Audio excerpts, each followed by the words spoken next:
Yo, what's going on, guys? And today I wanted to talk about our boy Zach LaVine. And what do I have to say today about Zach LaVine? Milwaukee Bucks are 11-15, and they are performing their due diligence on Zach LaVine as a desperation move to salvage what might be turning into a disappointing season. And I talked about this earlier in the year, and the only way I see this happening is if this is the last Hail Mary attempt to save Giannis Antetokounmpo staying in Milwaukee. They currently rank 20th in net rating with a negative 2.9, and they shockingly 20th in defensive rating, 118. Their offense also lags at 20th with 115.1. This just shows a team that's mediocre on both ends of the floor. They need perimeter scoring to diversify an attack that's become too predictable. LaVine offers that specific skill set. It would have to be Kyle Kuzma and Bobby Portis, and I believe Gary Harris for Kyle Kuzma. And this itself, for a guy who's averaging 21 points on 39% from three on 7 attempts a game, he provides the floor spacing in the shot. Oh, I didn't mean to hit that. Shot creation that is necessary to open the lanes for Giannis Antetokounmpo, Kevin Porter Jr., Ryan Rollins, and whoever it may be. However, the Kings also know that Zach LaVine has the negative asset or a neutral asset trade value due to the fact that he's on that $47.4 million salary. So this could be the cheapest deal that they could get for an all-star level player. And for a Kings that's already bottom tier, losing further assets to move a productive score is a difficult proposition. So if it allows them to clear the books and for them to get a guy back like Kyle Kuzma and Bobby Portis on more cost control contracts, then it helps for the inevitable rebuild that has to come. So the rest of the video will be what we talked about previous. Let me know your thoughts. Yo, what's going on, guys? And today I wanted to talk about a report coming from my colleague Michael Scotto at HoopsHype. Yep, go check out our work at hoopshype.com. And he put out that the Bucks are keeping tabs on a potential Zach LaVine trade.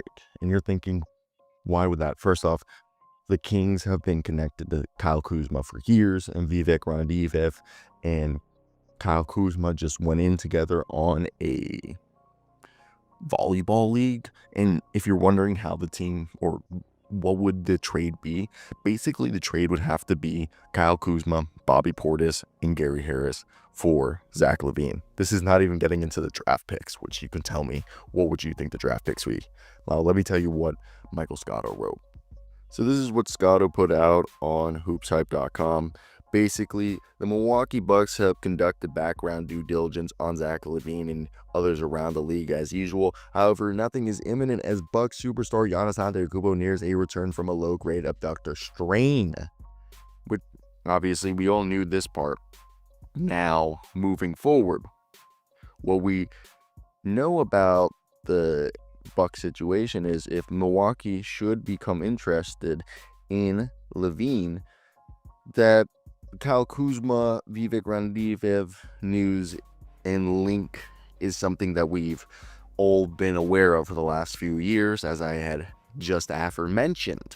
LaVine is averaging almost 22 points this year, or so far, who's averaged 22 points in his Kings tenure on efficient 51% and 43% from three. And as a King so far, he's owed $47.5 million this season and just under $49 million in a player option for the 2026-27 season. So does that complicate things? I wouldn't say it complicates things, but it makes it very interesting when you look at it. And if you're a fan of the Bucks, I think they're a team that is in a position to be able to make a move, especially with the salaries that they have. Personally, if they could get themselves Zach LaVine, I mean, I've loved what Kevin Porter, I know Kevin hasn't been the healthiest, but Kevin Porter, Ryan Rollins, and I really, first off, and Cole Anthony, I think they've done an amicable job. I really like what they've been able to do as the team's guards. And they're more point guards, okay? And you would still be able to keep them if you were to do this trade. Sorry, I had an alarm go, but I think Bobby Portis is just a little bit starting to get over the hill. So if you're telling me you can, I think Kyle Kuzma's having a better year than he did last year.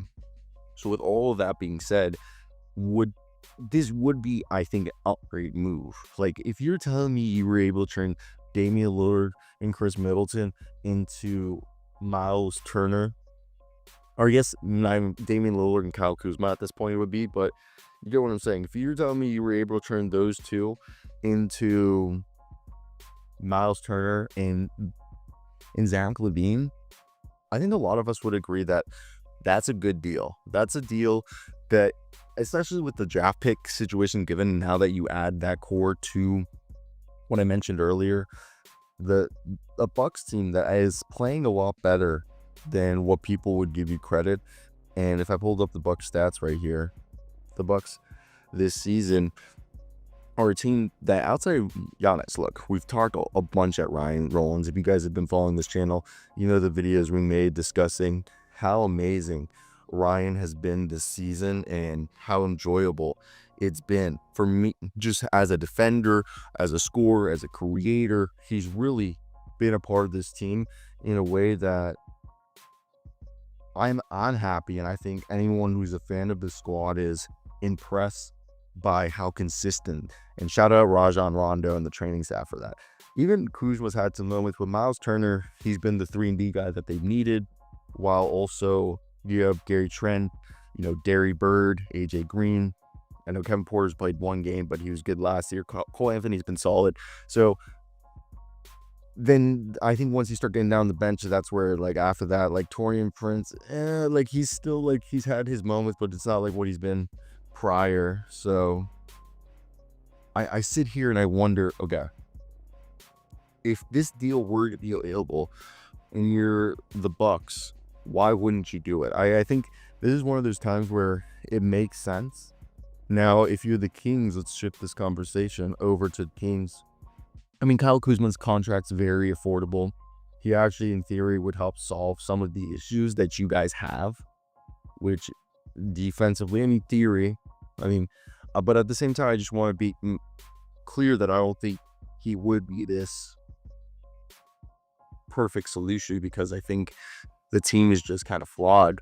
But man, it's also such a weird time, like, to be a Kings fan, because I like Doug Christie as a coach, but it goes to show this is just not a good constructed roster at all. Like, it's a very, very bad. And if I'm a guy like anyone on this team, we've seen how frustrated LaVine and DeMar DeRozan and Sabonis have been. I really think that's because this team's just not, and they're not even playing their best defender in Keon Ellis. It's really mind-numbing and head-scratching when you see them, because what is supposed to happen right here, like we've talked about this before, this is just a team that looks like the rule of insanity, doing different things and expecting different results, which to me is just almost like mind-numbing, because does that even work? Is it even worth it? It just feels like they're just dragging the drain, the Kings. Because I said already, if you're the Bucks, you do this deal. If you're the Kings, you do this deal because you need something, and it feels like the team's fracturing. But outside of that, yeah, like, I can't realistically see a reason why you would do that. Obviously, like, the Kings, like, right here, I guess in theory, again, we just said it, Bobby Portis, Kuzma, better cost controlled contracts, you'd be able to get off of Gary Harris's. But then again, it's a weird one where, does it really improve your situation? Does it really make anything better? I don't know if it does. That's, with that all said, I don't know.